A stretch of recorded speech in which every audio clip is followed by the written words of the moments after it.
PedidosYa.com.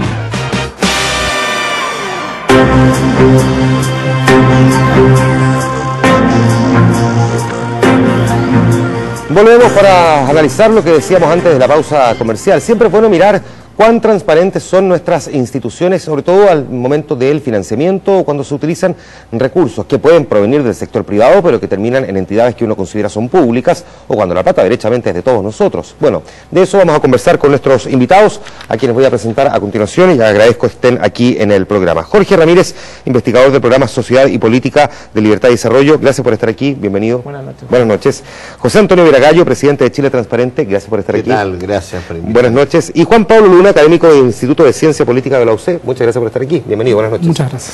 Voy a conversar con usted, José Antonio. Nosotros hemos conversado ya en varias oportunidades en estos últimos días, lo hicimos hace algún tiempo en Noticias 24, lo hicimos esta mañana en la radio, y es de primera necesidad el tener claridad sobre cuán transparentes somos. Primero, démosle un primer acercamiento a esta realidad, desde el punto de vista de la política, y en especial de los partidos políticos.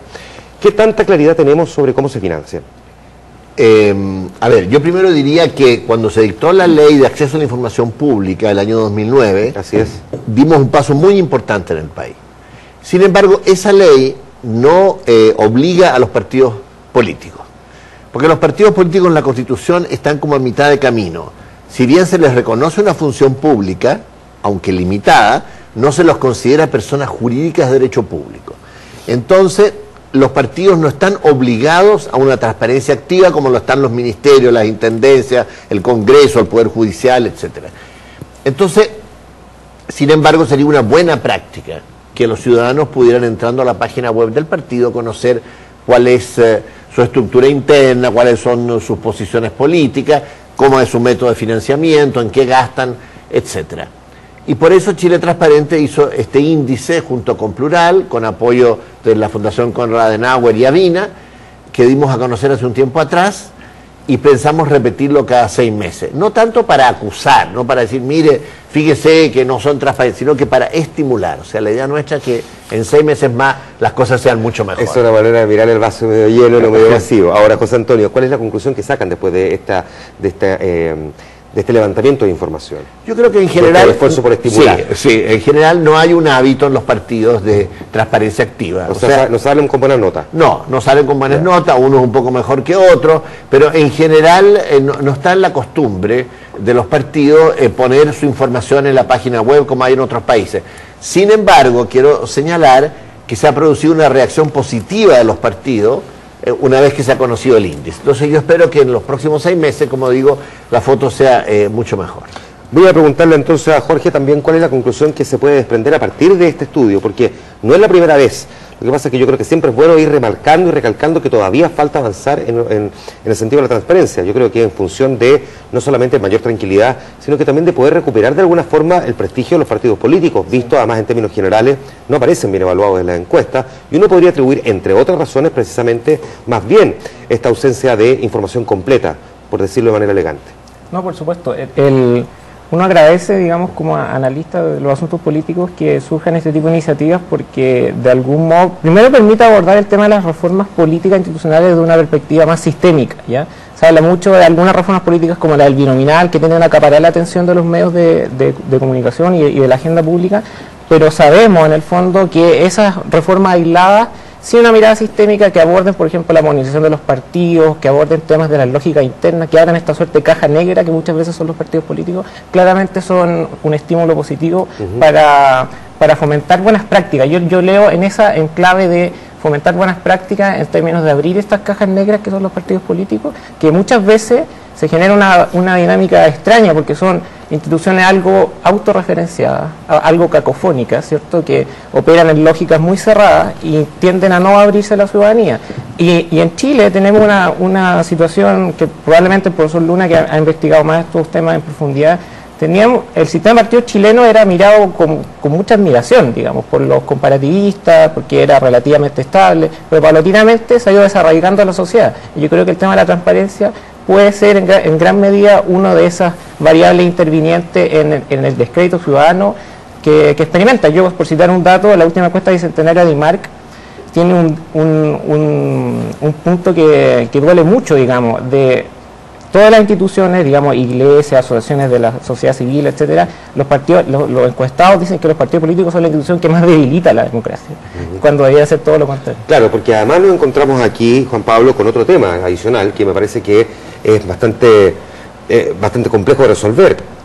Y es que quienes tienen que hacer los cambios son precisamente a los que uno está apuntando, o sea, no son los doctores, son los propios políticos, los políticos pertenecen, las autoridades pertenecen a partidos políticos en su gran mayoría, y son ellos los que por lo tanto tienen que fomentar estos cambios. Antes de ver cómo se soluciona esto, porque estamos hablando de personas que tienen eventualmente un conflicto aquí, me gustaría saber, según tu opinión, el por qué se encuentra uno con estas cajas negras como las describe Jorge Ramírez. ¿Por qué los partidos no derechamente sinceran todo? A ver, yo creo que desde la perspectiva sistémica que planteaba Jorge, cuando uno mira los partidos como organización en Chile, lo que encuentra son partidos bastante débiles, ¿sí? Está este sentido común de que el sistema de partidos políticos en Chile es sumamente estable en términos parados.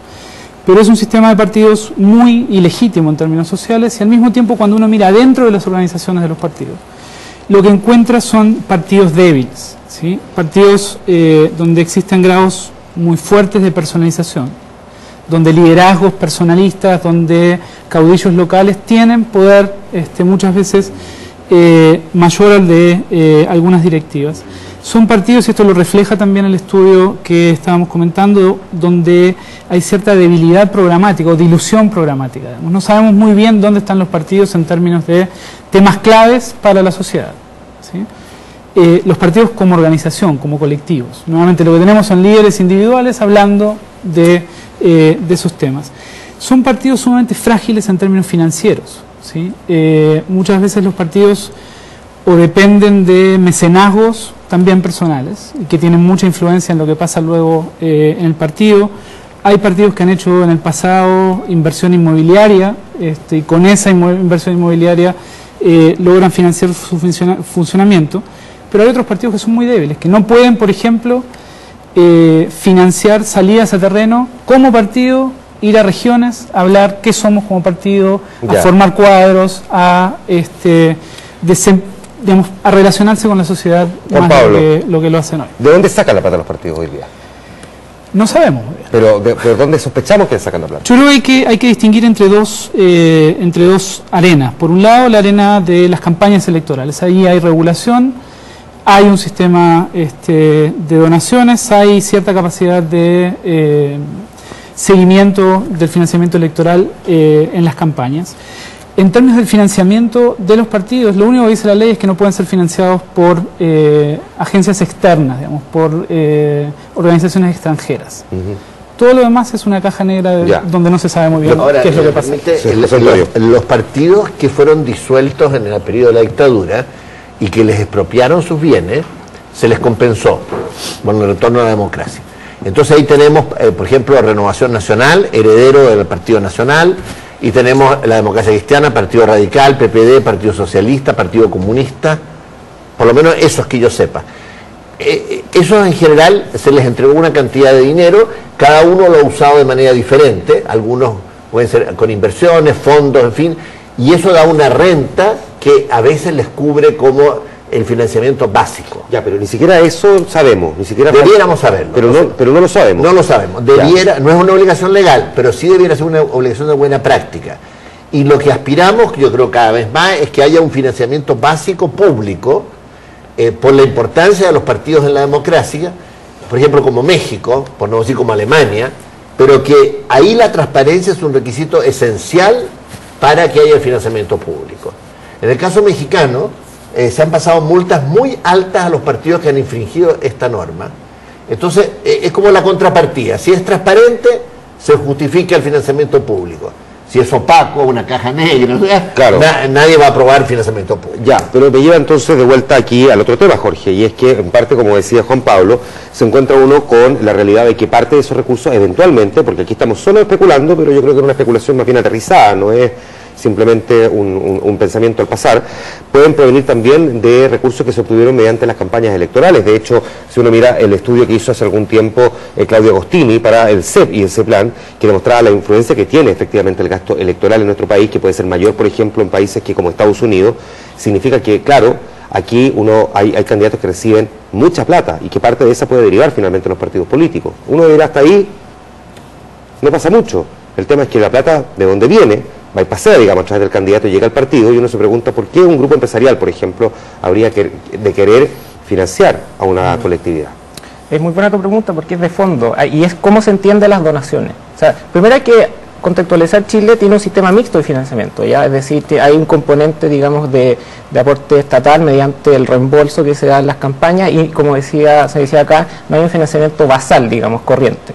Desde un tiempo a esta parte, a partir de estudios del Centro de Estudios Públicos sobre todo, ha surgido la idea de ir hacia una suerte de financiamiento basal, pero siempre con contraprestación contra la generación de bienes públicos, ¿ya? Porque tampoco la idea es financiar partidos políticos para que esto, no sé, instalen piscinas o hagan actividades que no generan ningún tipo de aporte a la sociedad. Distinto del caso si el partido forma cuadros, integra a jóvenes, digamos, o experiencias interesantes como la alemana, donde hay un sistema de matching fund, donde en el fondo el Estado se compromete a otorgar una cantidad específica de dinero si es que ingresa un contingente de militantes jóvenes, o también se incentiva la participación de la ciudadanía en las campañas, porque hay que entender que el aporte a la política es también una forma de participación política, ¿ya? Perfecto. De hecho, en Estados Unidos este es todo un tema. Si uno ve los fallos de las cortes norteamericanas respecto a tópicos bien específicos de algunos grupos políticos que propenden hacia un mayor límite del gasto electoral, a la prohibición de las empresas a participar en política, sistemáticamente los fallos de las cortes en Estados Unidos fallan bajo el argumento de la libertad de expresión. Es decir, yo puedo aportar, digamos, a la sociedad, a la deliberación política mediante una contribución, digamos, ciudadana. El ejemplo, digamos, de la construcción, digamos, económica ciudadana de una campaña es, por de pronto, el caso de Obama, que mediante financiamiento, digamos, de la ciudadanía logró con muchas raíces armar una campaña. Ahora, el sistema se desvirtúa cuando son grandes grupos los que concentran este tipo de donaciones. Grandes grupos económicos. Pero en Alemania, por ejemplo, vino un profesor alemán a un seminario que hizo Chile Transparente, de la democracia cristiana alemana. Entonces él contaba que en Alemania su partido es reacio a recibir aportes de grandes empresas, porque inmediatamente la ciudadanía puede sospechar que esa empresa ha capturado al partido. Entonces prefieren recibir de pequeña y mediana empresa o de ciudadanos, como se decía, de redes. En Estados Unidos es como al revés. En Estados Unidos es casi un mérito que las empresas se pongan, porque quiere decir que el candidato vale, que el partido... Sí. Yo hoy día estaba mirando datos de Idea Internacional y solo el 22% de los países en el mundo prohíbe las donaciones de las empresas, por ejemplo. Y de manera recurrente se dice de que las empresas no debieran donar dinero a la política porque no votan, ¿ya? Pero resulta que las empresas cumplen una función social también y pueden contribuir al bien público de una sociedad y, por ejemplo, estas pueden donar dinero para la cultura, ¿ya? Pero tampoco las empresas, digamos, van a la obra de teatro, no son actores, digamos, o sea, haciendo el símil. Por lo tanto, yo creo que no es necesariamente malo el hecho de que las empresas, a partir de una visión de función social, decidan contribuir a la política. Ahora, es un tema de discusión, ¿eh? Sí. Porque en el proyecto de partidos políticos que se mandó el gobierno Bachelet 1, se prohibía que las empresas donaran y se trancó en el Parlamento. Pero yo noto que ahora hay como mayor consenso en el sentido distinto a lo que tú señalas, que las empresas no puedan donar. Sí puede donar el dueño de la empresa, el accionista, claro, como persona. Lo que pasa es que además la donación de empresas, Juan Pablo, está aquí contaminada, entre otras cosas, porque en general la empresa, ya para múltiples factores, no es una, sino que varias, porque tiene montones de RUT distintos. Exacto. Y por lo tanto uno se puede encontrar con altas donaciones, pero que en el fondo eran de montos más bien bajos, o no tan alto, porque eran de distintas sociedades. Exacto. Al mismo tiempo. Y hay miles de formas, digamos, de bypassear el sistema. Si uno mira, por ejemplo, cómo digamos, el sistema de donación a campañas electorales, la capacidad del CERVEL realmente de hacer un monitoreo eficiente de la rendición de gasto electoral es mínima. Tú puedes ver, digamos, rendiciones que están itemizadas hasta el detalle de boletas de 1.000 pesos, ¿sí? Y tienes 40 millones itemizados en boletas de 1.000 pesos, 1.500 pesos, 2.000 pesos, ¿sí? Y puede haber otro candidato que se gasta los mismos 40 millones y dice, hice una boleta y por prestación de servicios de consultoría a una persona. Eso es perfectamente válido para el CERVEL, ambos tipos de rendición. Entonces hay un tema de capacidad de supervisión por parte del Estado de el gasto y de la donación. Y a veces, perdón, yo fui candidato, a veces es muy difícil rendir. Por ejemplo, si uno contrata una brigada para, cuando se pueda, rayar muros autorizados, ellos no dan boleta. Son cabros que se contratan, todos los candidatos lo hacen, digamos. Ya, entonces, ¿cómo ese gasto no se puede justificar? Quiero, porque no vamos a hablar... sí, por supuesto. Un matiz respecto a donación de empresas. Yo creo que el mínimo básico es que esas donaciones sean transparentes y sean públicas, ¿sí? Para, digamos, hacer del sistema algo, digamos, por lo menos razonable desde el punto de vista de calidad democrática. Ahora, hay que tener claro que también en sociedades fuertes y desiguales como Chile, como latinoamericanas, ¿sí? La capacidad de ciertos sectores sociales de donar e influenciar la política puede ser muy fuerte y puede distorsionar el ideal democrático de una persona un voto. Lo que me lleva, claro, lo que me lleva precisamente a que, si bien estamos hablando de las entidades políticas, entiendo que tenemos también que mirar desde el frente, porque hay un interés del sector privado por contribuir a la política, y además, por supuesto, de la nobleza propiamente tal, de que son instituciones que sustentan la democracia, y uno no tendría por qué poner en duda también que hay sectores que les parece importante eso. Más bien uno tendría, me imagino, asociar eso no a la lógica corporativa de la empresa, sino que al dueño de la empresa, como decíamos aquí, que el dueño de la empresa considera que los partidos son importantes y por lo tanto pone sus lucas. Entiendo que las empresas pueden descontar impuestos, pero por otra parte también entiendo que se puede interpretar, o que ellas pueden interpretar, que pueden conseguir ciertos grados de influencia.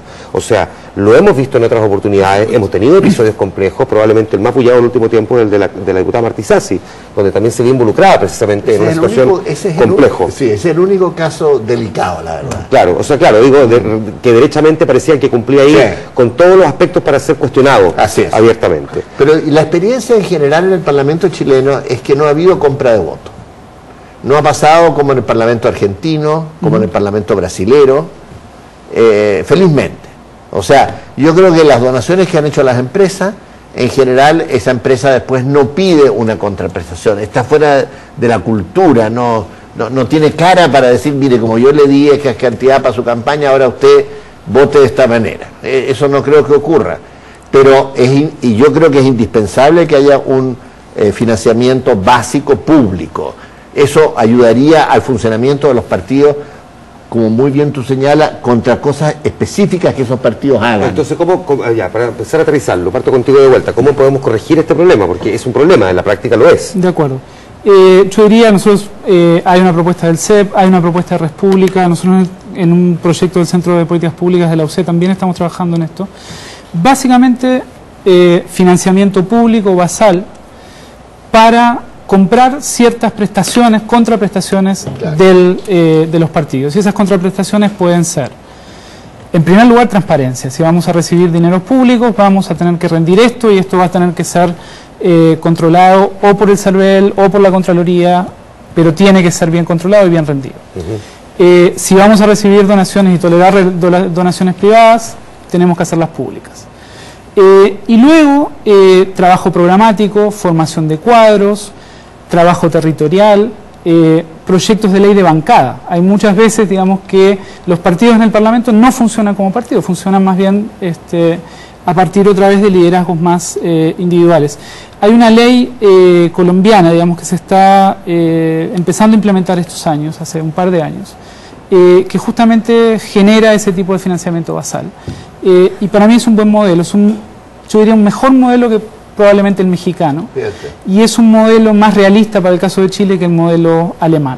Yo sé que los voy a alejar un poco de la conversación que estamos teniendo en este momento respecto a los partidos, pero de todas formas me parece relevante, porque uno puede exigir transparencia a los partidos políticos en especial, pero también cuando uno empieza a hablar de transparencia, esta mañana lo conversamos en la Radio Duna, José Antonio, se encuentra también con otros estamentos, en los que también pareciera que la transparencia no es precisamente el mayor baluarte.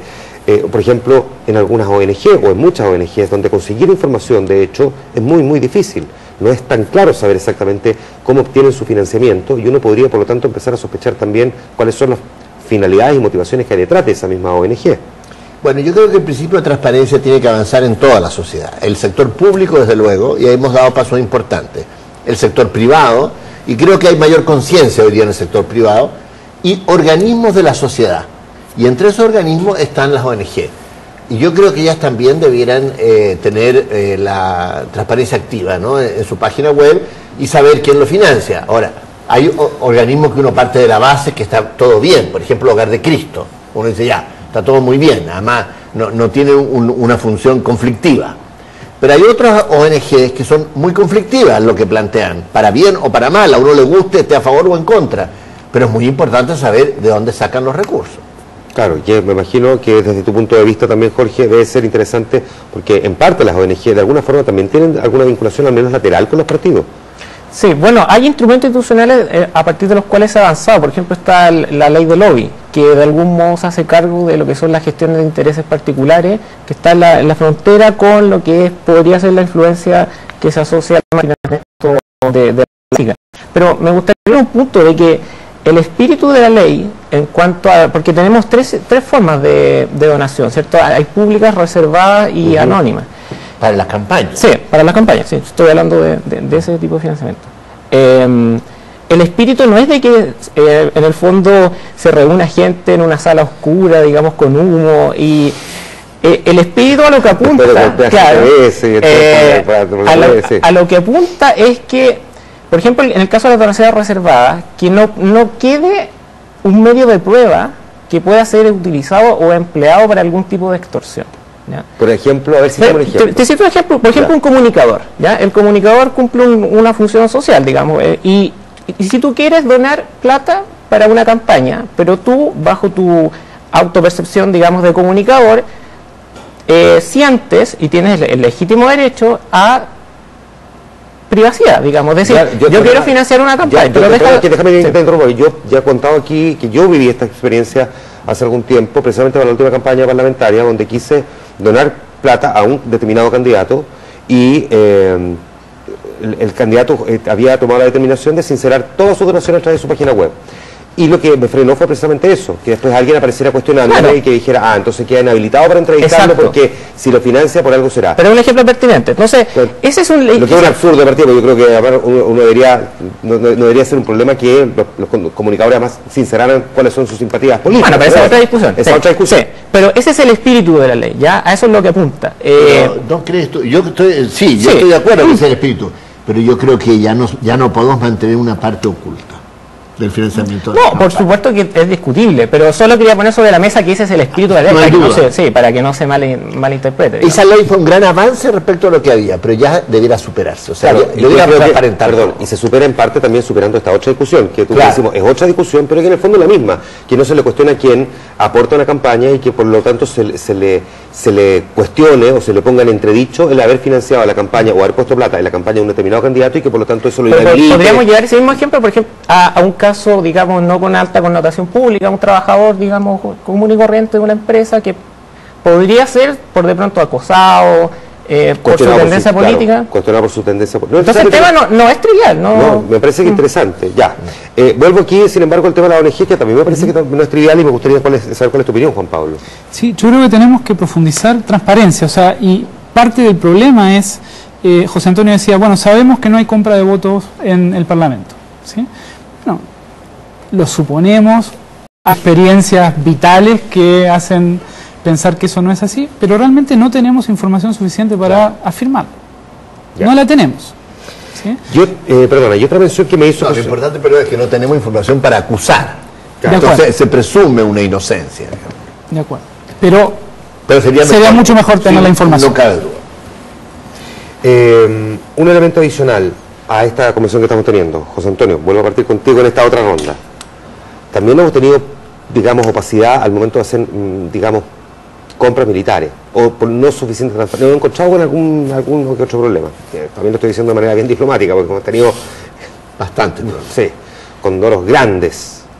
Mira, desgraciadamente es un área en el mundo en que en casi todos los países es muy opaco porque está de por medio de la seguridad y sobre pretexto de eso no se hace muy transparente. Pero en el caso chileno, nosotros prácticamente no ha habido ninguna compra importante de armamento de ninguna de las ramas que al final no ha tenido algún tipo de cuestionamiento desde el punto de vista de la probidad. Y eso es muy malo. Es malo para nuestras Fuerzas Armadas, es malo para el país, en fin, desde todo punto de vista. Entonces hay que buscar un sistema. Yo pienso que tal vez transparentando esto a las comisiones de defensa, que pueden incluso tener para ese efecto una sesión secreta, pero hay que buscar algún sistema de entregar mayor luz. El otro día el ministro Burgos hizo ya un paso importante a mi juicio. En el choque que hubo el submarino, él fue a la Comisión del Senado de Defensa, explicó el choque y solo pidió que fuera secreta la sesión para hablar de los daños que habían sufrido las naves de guerra chilenas, pero no cómo se produjo el choque. En el pasado, ¿qué hubiera habido? Sesión secreta todo. Entonces, es un tema muy complejo, pero que también tenemos que avanzar. Y yo creo que además está en el interés de las propias instituciones castrenses, porque si no, todo el tiempo va a haber un cuestionamiento, una duda, una sospecha. Ya. Y hay, yo creo que el ejemplo de la prensa, ¿no? O sea, en Estados Unidos es sumamente común que los medios y los periodistas hagan endorsements, ¿sí?, de los candidatos. No es fácil, porque de hecho, leyendo durante el día, uno se encuentra con que montones de medios han intentado hacerlo, desde Revista Que Pasa, El Mostrador, CIPER, otros medios también, y la verdad es que conseguir la información no es tan fácil tampoco. O sea, desde el punto de la ONG ni hablar, desde el punto de vista de los gastos militares es bien complejo, desde el punto de vista del financiamiento de las campañas o de los partidos también es bien difícil. De hecho, cuéntanos la receta más rato de cómo se obtiene parte de esa información, porque es verdad, uno puede visitar los sitios web, pero si uno quiere escarbar un poco más, se encuentra derechamente con no hay nada, sí. Y muchas veces es lo que dice Jorge, no es mala voluntad o necesariamente querer esconder. Muchas veces tiene que ver con la incapacidad organizacional de los partidos de poner a alguien a armar la información, juntar la información y hacerla pública. Entonces, es un cambio de mentalidad también. A eso, sí, a eso me refería. Cuando hicimos la investigación esta de Chile también, se llamó a todos los partidos, se les dijo que se estaba haciendo la investigación, se les recomendó de que subieran determinada información sobre estos rubros. Pero, no sé, hay desidia, hay una mentalidad que... Ya, pero avancemos aquí pido la mayor honestidad posible. Es una opinión personal, vayan jugándosela a los que quieran, no están obligados, por supuesto. Pero parto contigo, Jorge. ¿Desidia? ¿Falta de voluntad? ¿Es poco conveniente sincerarlo? ¿Por qué razón uno se encuentra con lo que tú mismo describiste como esta caja negra? No, porque creo que son instituciones muy autorreferenciadas. Pasan cosas, no sé, un tanto insólitas, como que los partidos prefieran promocionar su visión sobre determinadas políticas públicas por medios, digamos, tradicionales como la prensa, digamos, medios de comunicación, pero no lo hagan en sus páginas web. Entonces, como la metodología del estudio es muy estricta, con sus 22 indicadores, y operacionaliza sobre la base de una variable categórica, es 0 y 1. Entonces, si no está en la página web, es 0 y tiene nota 0, pero estaba, ¿te das cuenta? Entonces ahí yo creo que este es un primer paso, digamos, desde el punto de vista de instaurar un nuevo estándar, y para que opere un poco la autorregulación, porque esto es como las primarias, esto es como cuando las bases de los partidos empiezan a demandar mayores niveles de inclusividad, de participación. En determinado momento siempre, digamos, las cúpulas, no en el sentido, digamos, peyorativo, pero van a tener que de algún modo adoptar ese tipo de prácticas. Yo creo que el segundo informe ya va a contener un poco más de la realidad más fidedigna, yo creo, porque... ¿Qué le podría parecer poco atractivo, también por decirlo de manera diplomática, a los partidos cuando tengan que hacer este ejercicio de mayor transparencia? ¿Dónde podría estar el cuestionamiento? Yo la verdad que no veo el motivo. O sea, José Antonio, ¿tú solo crees que es desidia? Es un problema cultural, son autorreferentes, piensan que si dicen, por ejemplo, que recibieron esta plata de no sé quién, el otro partido lo va a atacar y va a decir, ve usted, que no sé qué. Pero yo creo que esas cosas ya son del pasado. Cuando nosotros hicimos la ley de acceso a la información pública, en que se puso en la página web todos los sueldos de todas las reparticiones públicas, del presidente de la República hasta el portero de todo el Estado, me tocó ir a hablar a la ANEF para convencerlo, y en la ANEF había resistencia, Decían, pero ¿y cómo van a saber cuánto gano yo? Y a lo mejor la señora con la que le tengo que pagar alimentos, yo le he dicho que tengo otro sueldo, y bueno, mala suerte. Y no pasó nada, no hubo tal escándalo. ¿Quiénes resistieron? Perdona que lo digan a esta santa casa. Televisión Nacional resistió de poner los sueldos de la plana directiva. Hubo juicio. Y ahí están ahora, de hecho. Y no pasó nada. No pasó nada. Codelco resistió. La Universidad de Chile resistió. Hubo juicio cuando yo estaba en el Tribunal Constitucional por parte de la Universidad de Chile. ¿Y qué ha pasado? Entonces, yo creo que cuando ya se da el primer paso, se dan cuenta que si Chile no es un país corrupto, entonces uno transparenta las cosas y va. No había nada tan importante. Por último, Juan Pablo, si es que los partidos políticos tuviesen que empezar a sincerar completamente toda esta información, ¿sientes tú, como contrapartida, para buscar aquí también la otra mirada, que pueda tener alguna desventaja para ellos el entregar esa información también? Yo creo que no, y que podría eventualmente contribuir a legitimarlo socialmente. Pero que eventualmente aparezcan personas que por lo tanto no quieran, precisamente como lo decía hace un rato Jorge, personas o empresas que los vinculen abiertamente a los partidos y por lo tanto desistan de entregarles más donaciones y por lo tanto que el financiamiento de los partidos sea menor. Es probable, pero eso se puede, digamos, compensar con un financiamiento basal público, digamos, y yo creo que esa situación es preferible. Pero respecto al costo para los partidos, pensemos qué gana votos en Chile y quiénes ganan elecciones en Chile. Son básicamente candidatos individuales, ¿sí? Si uno mira los carteles de campaña, si uno mira la publicidad de campaña, no hay un solo logo del partido. Nadie sabe de qué partido es cada uno de los candidatos. Nadie quiere a los partidos en Chile, sin embargo todo el mundo vota por su diputado y lo reelige, ¿sí? Chile tiene uno de los sistemas más ilegítimos en términos de lo que la gente piensa de los partidos y al mismo tiempo uno de los sistemas con mayores tasas de reelección de candidatos incumbentes. Entonces, realmente el juego electoral en Chile pasa a nivel distrital y de circunscripción por personajes locales que están tratando de desvincularse de los partidos, porque eso es más popular que vincularse a los partidos.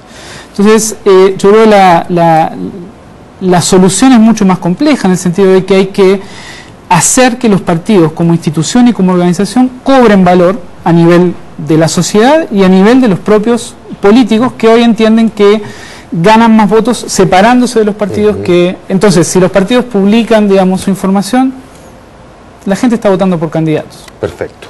Juan Pablo, muchas gracias por haber estado aquí esta noche. José Antonio, lo mismo, muchísimas gracias. Jorge, muchas gracias también a ti por habernos acompañado. Vamos a la pausa, trataremos de entender también en qué está pensando Barack Obama con el anuncio que ha hecho esta noche de enviar incursiones militares aéreas a Irak. Vamos a darle un contexto en un momento más también a uno de los temas de esta jornada.